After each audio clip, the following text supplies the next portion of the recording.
programang ito ay hatid sa inyo ng Air 21. Sagot ko, padala mo!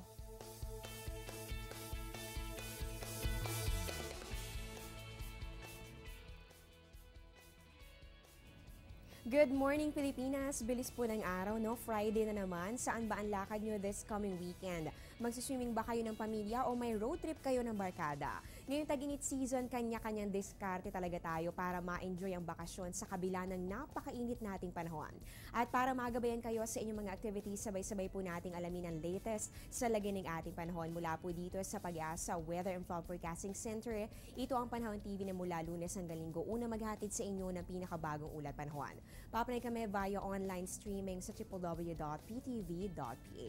Kasama niyo po ngayong Friday morning, April 24, 2015.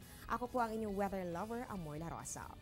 Sa ating pumunang na global news, sa unang pagkakataon sa higit na 40 taon, kahapon po ay naitala ang eruption sa Calbuco Volcano sa Chile. Napilitang magsilikas ang tinatayang 1,500 residente ng Ensenada at ang mga karatig nitong komunidad. Idineklara na po ang state of emergency at itinaas na rin po ng National Mining and Geology Service ang high alert. Naranasan po ang heavy ashfall sa ilang bahagi ng Argentina matapos ang pagputok ng bulkan.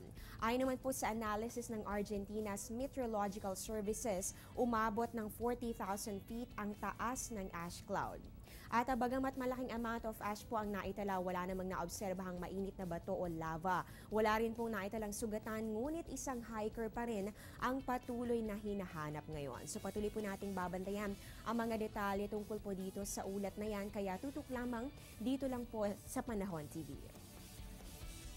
At ngayon po alamin po natin anong oras kaya sisikat si Haring Araw. Sa ating sunrise yan po ay 5:38 ng umaga, habang yung sunset po natin ay 6:11 naman ng gabi.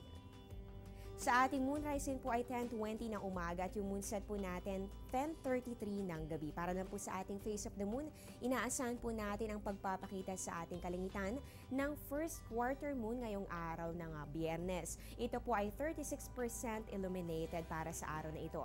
Sa Northern Hemisphere, ang 50% po nitong nasabing buwan ay ayan po 50% nga po naliliwanagan sa left portion nito. At kapag po ganito po nga face ng ating buwan, naasahan po natin na mas mababa po yung ating tides dahil po mas mahina itong tinatawag natin na gravitational pull.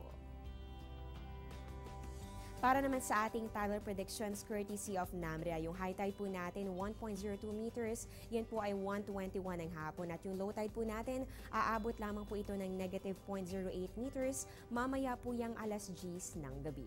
Magbabalik pa po ang Panahon TV pagkatapos ng ilang mga paalala.